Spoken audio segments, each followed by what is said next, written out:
Welcome back, YouTube. Today what we'll be doing is going over 10 things to keep your mountain bike running like new.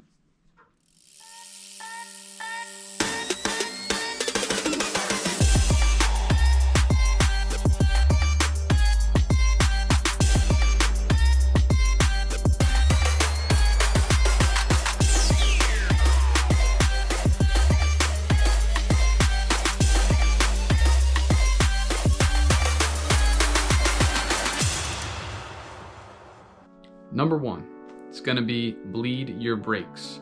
We want to make sure that there's no air in the lines. So during this stage, you also want to take a quick look at your rotors and brake pads, make sure that none of those are worn out. Make sure to check it on both front and rear. Once you have all of your bleeding tools in place, go ahead and work the air out of those lines. As you can see, I'm getting a few bubbles here and there. So these brakes were not running flawlessly.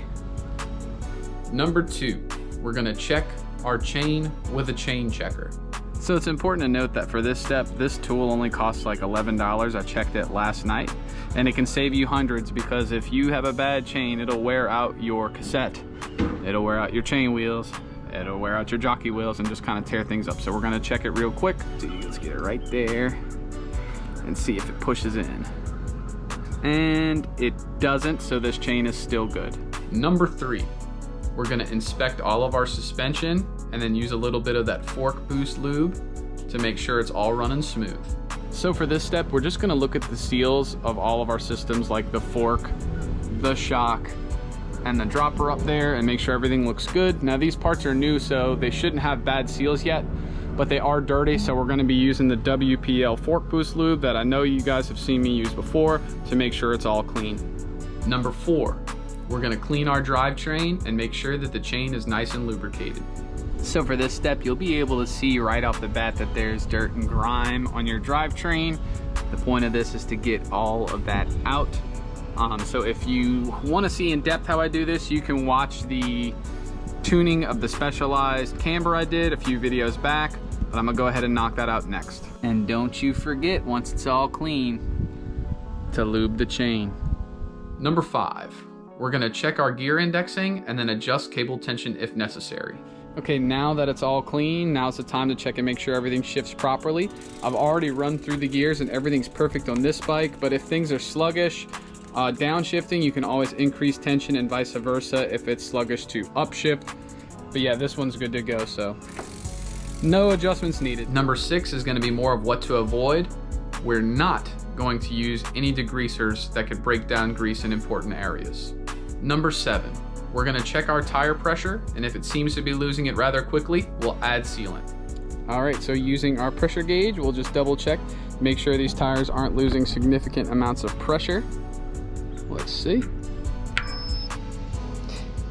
21 PSI, that's kind of low. I'll probably add some sealant and then top off the air in the tires. Number eight, we will clean, grease, and torque anything that seems to be making noise, whether that's a pivot, a seat post, or anything like that. So now we're gonna check the torque spec on everything from the stem all the way back to where the pivots are.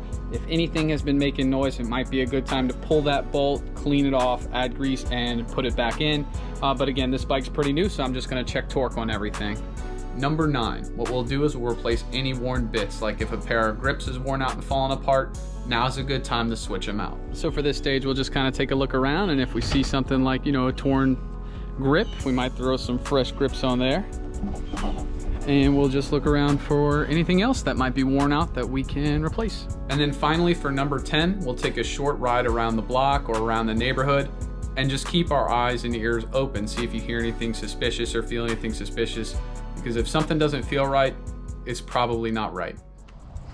All right, so if you're like me, you do not have a trail 5 minutes away from the house, it's okay to do this step around the neighborhood just to check and make sure everything's running well.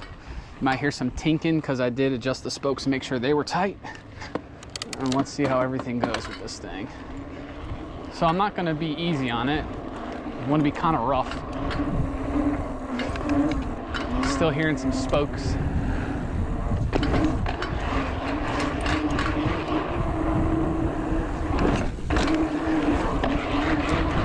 Oh yeah, it feels good, super quiet. One of the findings that I had was that the the rear shock was loose.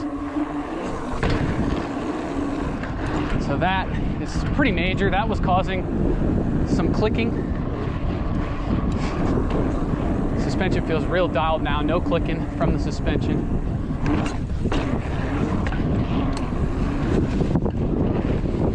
Yeah, this bike feels great. I would say that was a success. On my way back, I'll just run through all the gears, make sure all that feels normal. Brakes feel awesome. There's a lot of air in the lines, as you saw.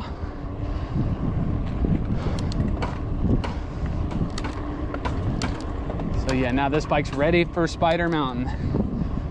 And if you're gonna be out there early October, the weekend of the 2nd through the 4th, I believe, come hang out, let's get some laps in. Okay guys and gals, that's gonna wrap it up for today. If you felt that this video was useful, just make sure to smash that like button. If you have any questions, make sure to put those in the comments below. And as always, subscribe for more content and consider becoming a patron. I'll see you guys next time.